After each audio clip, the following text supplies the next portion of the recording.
నిన్న కేంద్రంలో ఉన్న బీజేపీ మోడీ గారి ప్రభుత్వం లేట్ అయినా గత 11 సంవత్సరాలు విస్మరించి ఏకాఏకిన కులగణన మీద నిర్ణయం తీసుకోవటం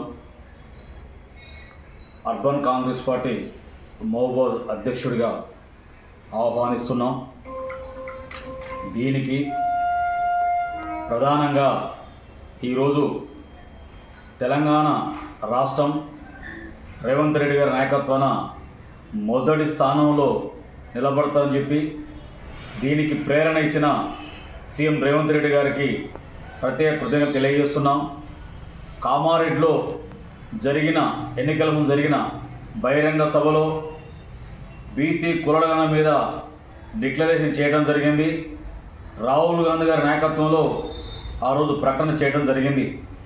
దేశవ్యాప్తంగా కూడా కుల గణన జరగాలని చెప్పి రాహుల్ గారు తన బాణిని పార్లమెంట్లో వినిపించడం జరిగింది.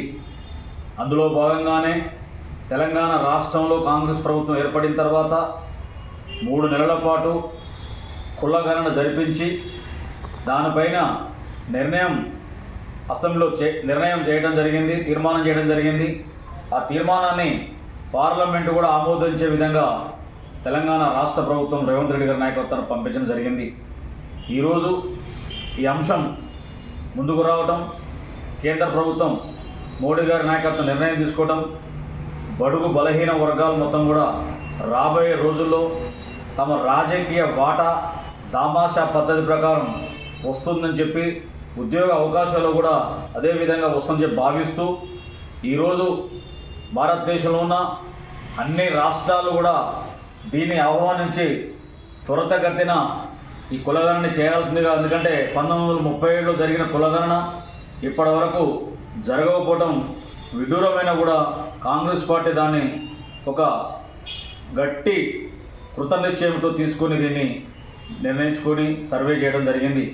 ఈ సందర్భంగా చాలామంది బీజేపీ నాయకులు అవాకులు చవాకులు పేలుతూ ఈ కులగణన సరిగా జరగలేదని చెప్పి మాట్లాడుతున్నారు.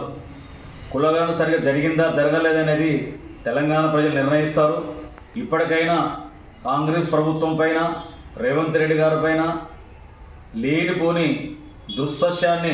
ప్రచారాన్ని మానుకొని మీరు సక్రమైన పద్ధతిలో దేశవ్యాప్తంగా జరిగే విధంగా మీ పార్టీ నాయకులకు, మీ ప్రధానమంత్రికి చెప్పుకోవాల్సిందిగా తెలియజేస్తూ ఈ సందర్భంగా మరొకసారి తెలంగాణ రాష్ట్ర ముఖ్యమంత్రి వర్యులు దీనికి ప్రేరణ అయిన రాహుల్ గాంధీ గారికి ప్రత్యేక కృతజ్ఞతలు తెలియజేస్తున్నాం. నాకు పంపి ఒకసారి.